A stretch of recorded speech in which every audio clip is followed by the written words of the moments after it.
What's going on, Washington fans? Welcome to the JTFB YouTube channel. And here on Taking Command with Josh Taylor, where I talk all things Washington Commanders. We are just days away from me flying down to Mobile, Alabama for the 2023 Reese Senior Bowl. This is my fourth year going to it. I've got my pass from last year.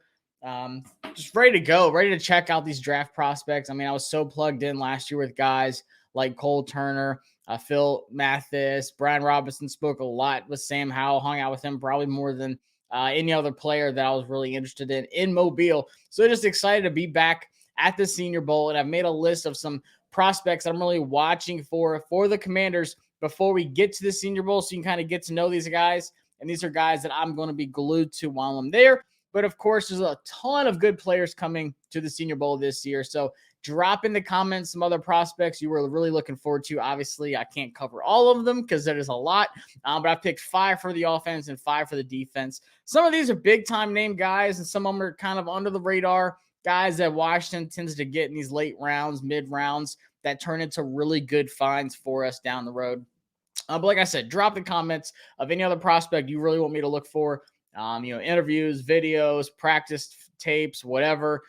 Drop it in the comments. Subscribe to the channel. Already been doing a lot of stuff this all season. Did a video not too long ago talking about how Washington has been selected to coach the offensive line of one of the teams at the Senior Bowl with Coach Wharton. So check that out. Check out the blueprint for the offseason for Washington that I did. Just a lot of stuff. And then, of course, as the draft season is really kicking off, my new show, The Draft Board, will be starting soon, where I go in depth on individual players. I'm talking the whole breakdown, draft profile, all 22 films, just really looking at their games, kind of like some grading for them and so on.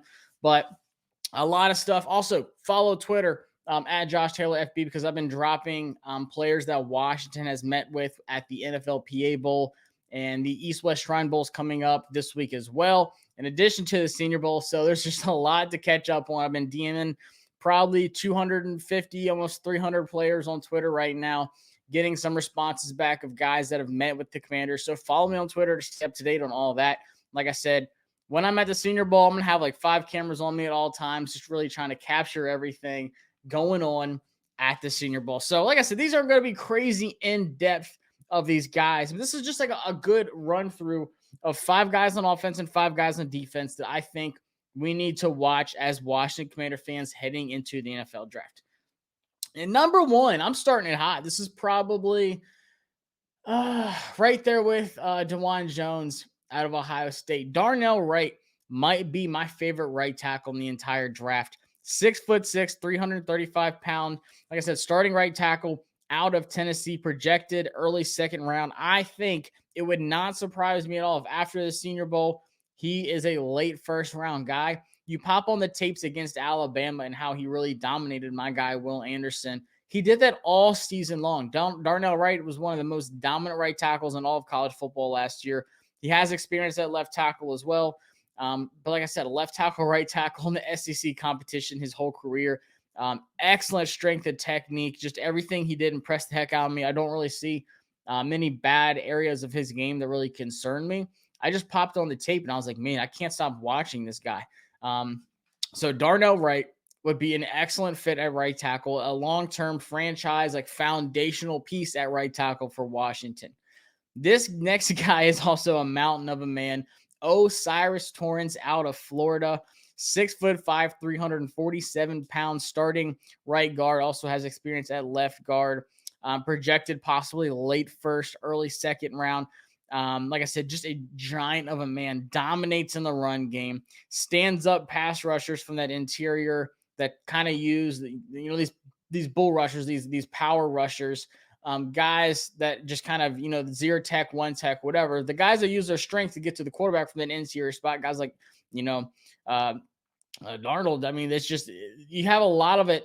Ron Payne kind of added that speed technique to his game this year. Same with Jonathan Allen. But those are kind of like some power rushers as well.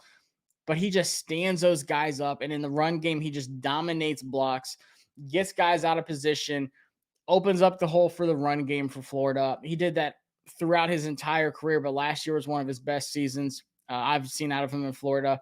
But he just does a great job of standing guys up and actually moves pretty quickly to get laterally The only thing that he really does lack is getting that momentum on his edges. So on stunts and stuff like that, if the interior lineman and the edge rusher kind of switch up, which is called a stunt, pretty much just loop around. Sometimes if they get to the edge, if there is that little hole there, he doesn't have the quick enough footwork, kind of like what you expect in a tackle when they're like kick stepping back in pass pro. He doesn't really have that so much just because he is that big. But for his size, he actually does move pretty well. So that's the only thing I'm really looking at in his game to get a little bit better at the next level. This next guy, John Michael Schmitz out of Minnesota, a long-term starting guy at center position. Once again, check out my blueprint video of the all season. But I said I think Chase Roulier would be a cap salary cut because of how much he is owed next year and how he's only played 10 games in the last 2 seasons. If you're not on the field, you're not worth this big time money that he's going to get paid next season. So 6'4", 320 pounds starting center. He's projected in the second round. Great first strike and great hand placement. He thrives in zone run schemes, which Washington did a lot this year with Brian Robinson and Antonio Gibson. And he's just able to wash at the line of scrimmage and get to that second level. So he takes care of the first guy, whether it's a blitzing linebacker or interior D lineman, depends if it's 3-4, 4-3, whatever. Takes care of that first guy. Is he able to get to that second level? So when the running back does get through the hole, he has that ability to where there's only one guy left for a big-time home run play. You look at Mo Ibrahim, one of the best running backs Minnesota had in the last few seasons. Over 1,000 yards pretty much every season when he played. He was out for a season.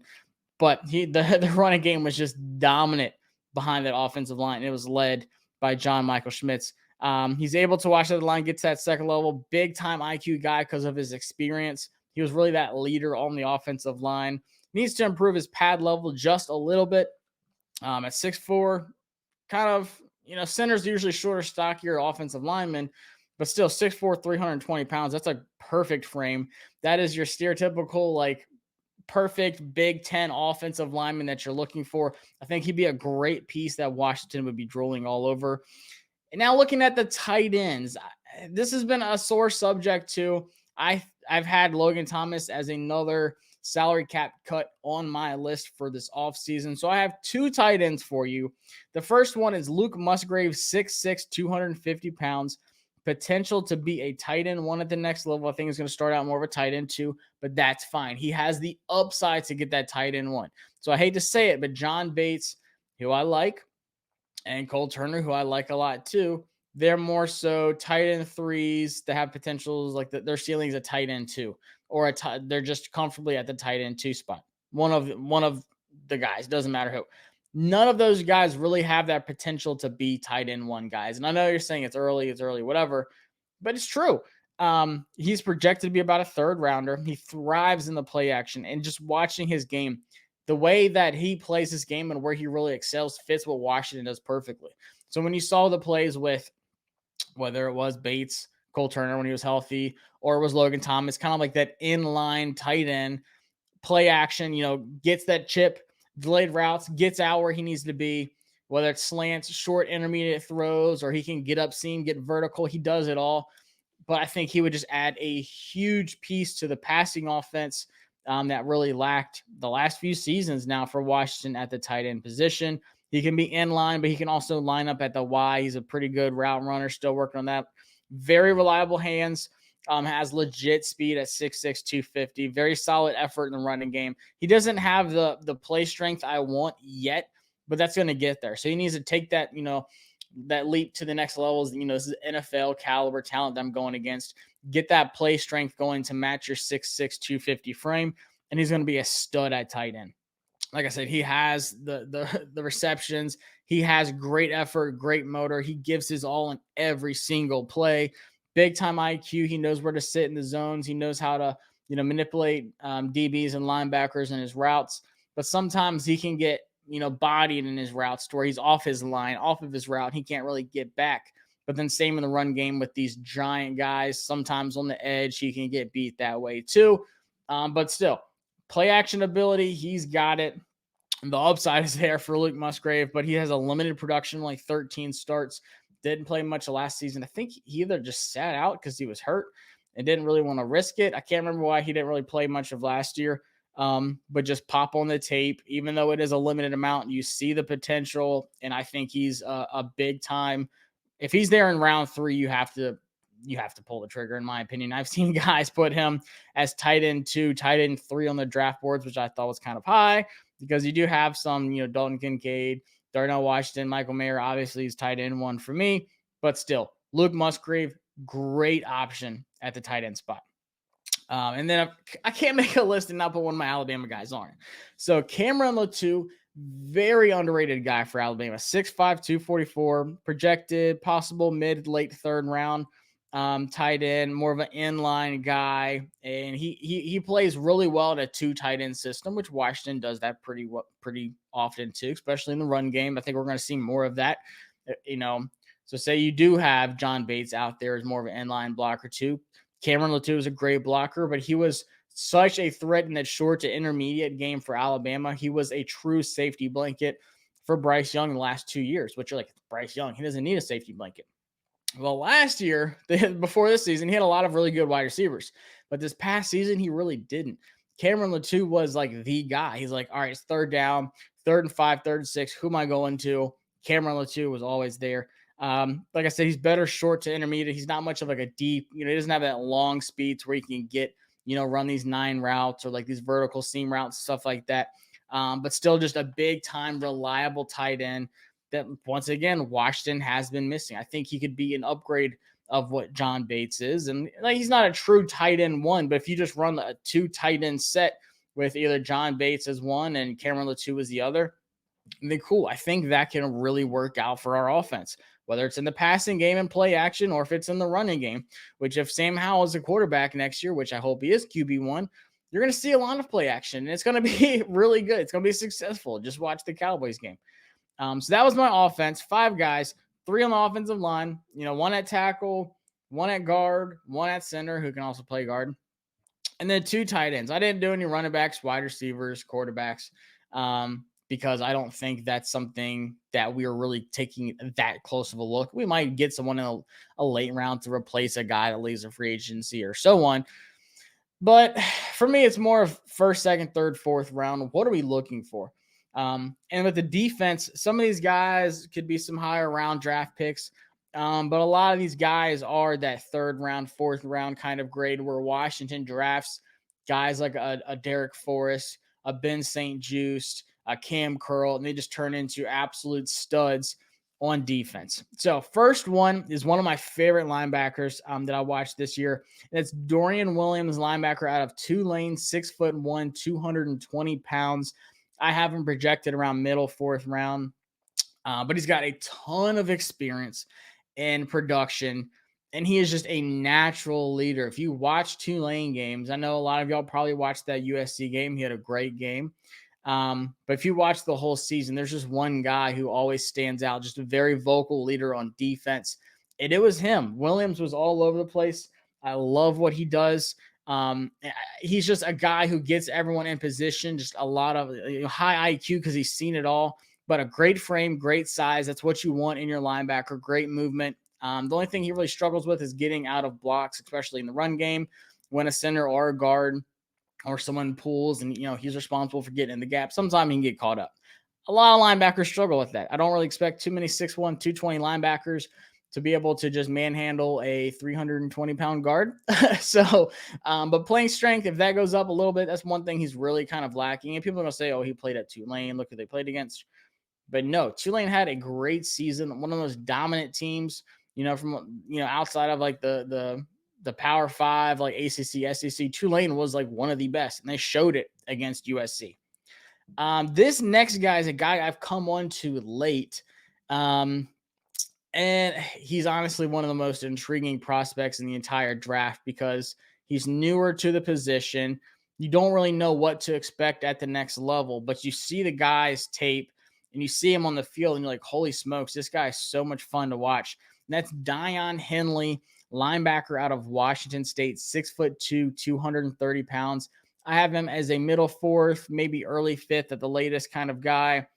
I would call him a project, but I think the potential is so enticing at that linebacker spot that you're like, holy smokes, I want to see what this guy can do.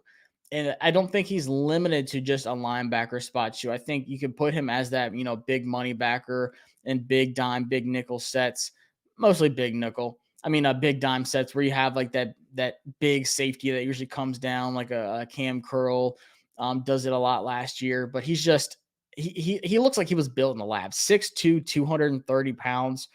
Like I said, he's still raw at linebacker. He's a former wide receiver, so he has really great ball skills. Just a freak athlete. You see this guy on the field, he is so fast, and he doesn't shy away from contact at all. Like, it doesn't matter if it is a guard pulling or if it's a big back or a tight end, whoever. He is there quick and he's physical and he lets his presence be known. Just look up Dion Henley highlights and you're going to see some big time plays at Washington State this year. Like I said, he still has a little bit of work to do. He has such a quick twitch to react, but sometimes it's not the right read. So he doesn't have that natural linebacker instinct yet. But I think working with some, he might start right away. I think he would rotate in. I think he'd be great on blitzes. I think he'd be great in 3 linebacker sets, whether it is at like the Will or the Sam. Might put him at the Mike, but I want someone who's more, instinctive, reactive to be at that Mike spot.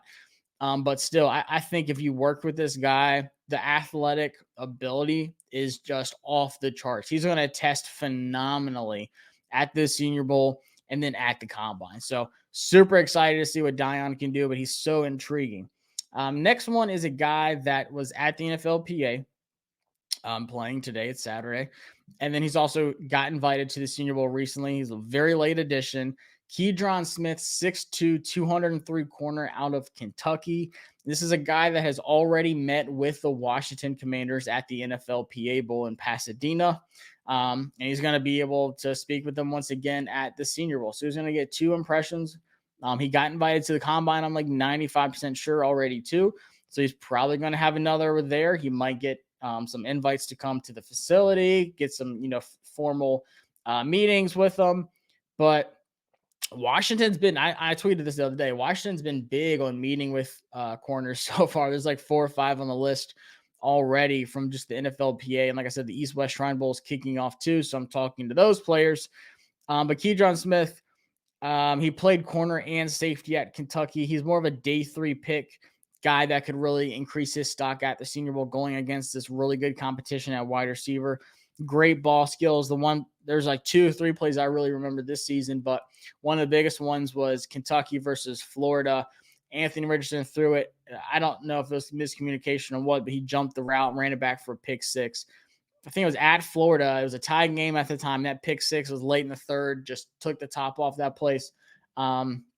And I was like, man, this guy, he's got great hands. He's a big time hitter. If you can interchange at safety and corner, that's really hard to do, actually. But he's got the physical presence, in man and zone. So I'm really intrigued about this guy. I just learned about him literally days ago, but I remember that play and looking him up. I was like, oh, man, I know this guy. So definitely got to watch some more tapes on him, but Washington has met with him for a reason. There's a lot of players that Washington did meet with at the NFLPA. So it's not like they just met with everybody briefly and like, oh, hey, man, you look good. Let's stay in touch, blah, blah. No, like they went out of their way, met with this guy already, and wouldn't surprise me if they do it at the Senior Bowl too. And the next one's another corner, one of the highest graded, actually the second highest graded corner all of last year, just behind Witherspoon, who's a lot of guys, corner 1 now out of Illinois at a 92 grade. Beckman was just above my guy, Kalen King, out of Penn State, but he actually had a 90.6 grade for PFF. That is Mekhi Blackman out of USC, 6 foot, 180 pounds, projected to be pretty much like an early 3rd, maybe mid 3rd round guy. What's crazy to me is I just tweeted this too. Colorado had both Christian Gonzalez and this guy as starting corners, and they both transferred to other Pac-12 schools. And Gonzalez is the 1st round lock, and Blackman has 1st round talent. He's just projected to go 3rd because he has some durability issues. He's had some injuries the last few seasons. But this guy, he's kind of smaller too, 186 foot. You want him to be a little bit taller. It's whatever. 6'2" for me is like the tallest I want a corner to be. 180, I'm kind of hoping for like 185, 190. But still just a sure tackler, high IQ. He plays great in man and zone. It's not like he struggles in either or. Great ball skills, and has a great hand strike with wide receivers when he's jamming them at the line or even soft press, just getting that initial strike, hitting them in the chest, getting them and keeping them in front of them. This guy on tape was just so confident in everything he did. Every single rep, he's like, I'm going to win this rep. It doesn't matter who it's against. He went against Jordan Addison every day in practice, who was the Blitnikoff Award winner when he was at Pitt. But it's just there's so much there that you like. He'll start right away for a team.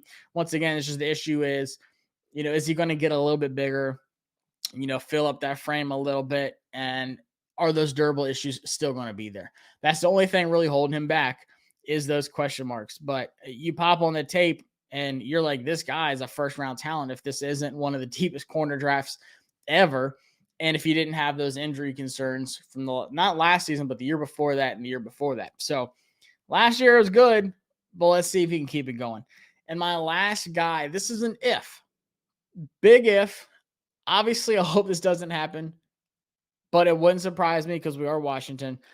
If Washington trades Daron Payne, I know he's a free agent, a tag and trade, they're not going to just lose him. That'd be stupid. We've done it before, I know.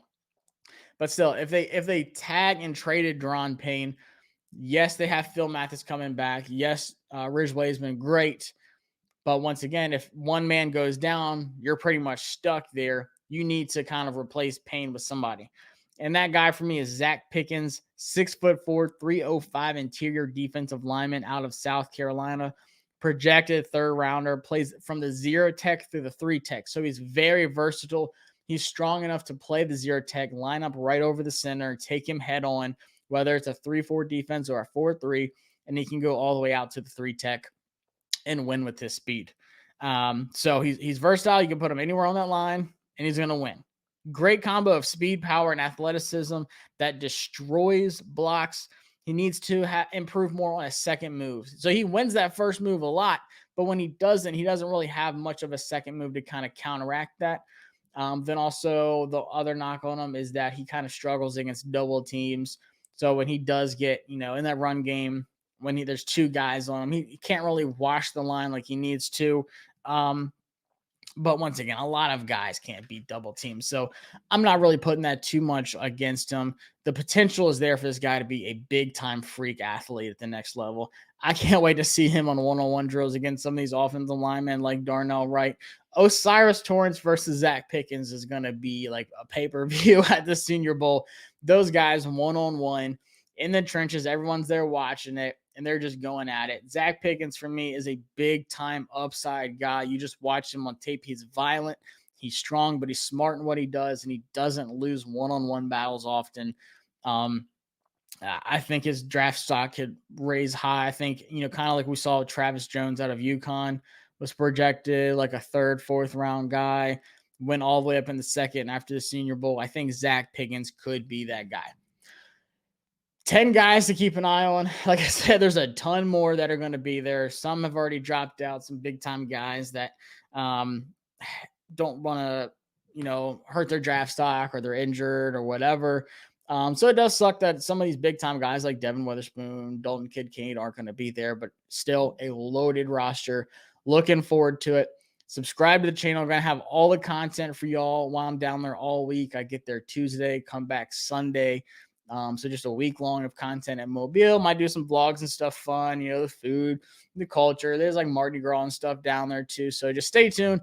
Appreciate y'all checking it out. Let me know what y'all think of these prospects and who you are watching for the 2023 Senior Bowl for the Washington Commanders. I'll see y'all next time on Taking Command with Josh Taylor. Peace.